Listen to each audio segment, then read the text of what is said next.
దేవి అవతారాలలో అత్యంత ఉగ్రరూపం మహిషాసురమర్ధినీ దేవి.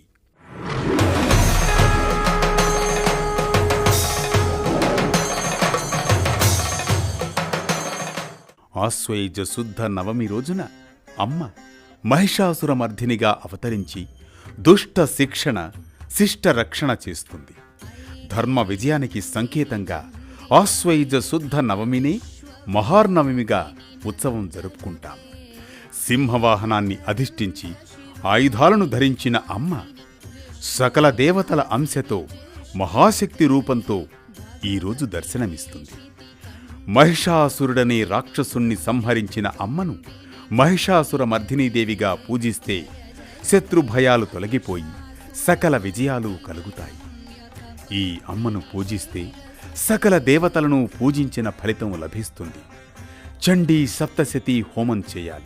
ఓం ఐం హ్రీం శ్రీం సర్వసమ్మోహిన్యై స్వాహ అనే మంత్రాన్ని జపించాలి.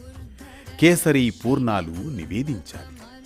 మహిషాసురమర్ధిని ఆరాధనతో భక్తుని జీవితంలో ధైర్యం, విజయం, శాంతి ప్రసరిస్తాయి.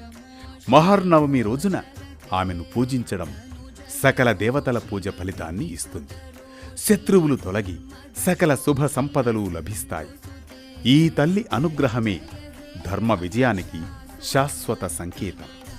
ఇది శరన్నవరాత్రులలో శ్రీ మహిషాసురమర్ధిని ఆరాధించే విధానం, ఆంతర్యం.